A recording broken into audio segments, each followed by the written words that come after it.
solve a problem, don't sell a product.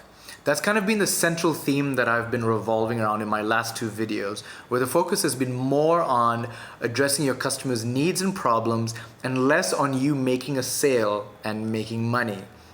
And I think this is really relevant and important to business owners out there because a lot of them are in recovery mode thanks to the current situation.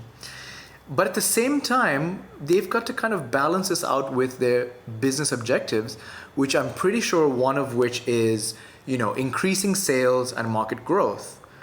Now, I know that sounds like a bit of a contradiction, but I think there's a balance that can be struck.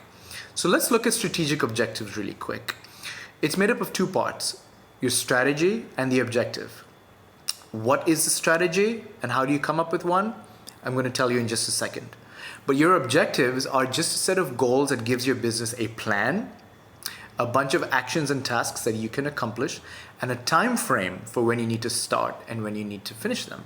So, how do you come up with a business objective? It is not easy. It takes hours of work and preparation and skill. But I'm going to try and give you my shortcut version for this video. Okay? So, step one, you need to have a focus. So either you focus on your finances, your sales, your marketing, your operations, even your people and your human resources.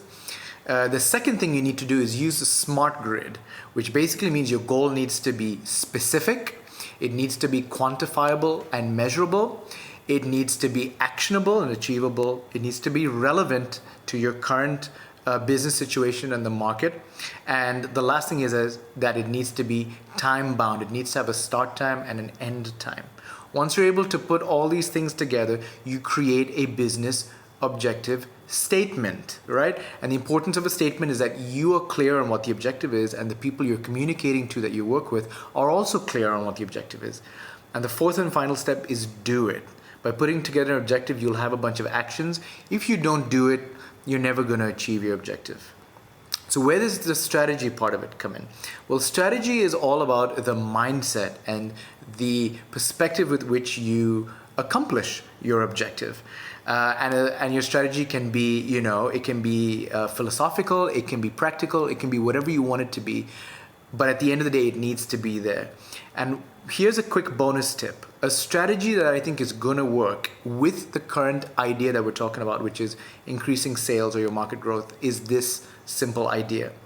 Am I adding value to my customers or am I damaging my brand? And here's what that means. Am I adding value by giving them useful information, addressing their problems and their needs and solving their problem? Or am I damaging my brand by just pushing sales pitches, constantly trying to get them to buy my products and my services and not really adding value?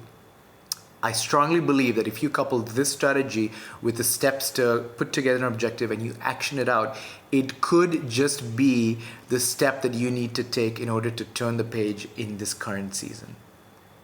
So if you've enjoyed this quick, helpful, and useful tip, this is one of the many lessons that I cover in my upcoming brand new course called Transforming Your Business. It's a 4-week masterclass that helps you build a profitable and successful business. There's information in the description below and as well as in the bio. If you liked this video, please give it a like and also please follow me on Instagram at DasIdeas. I will see you tomorrow for the next useful and helpful tip.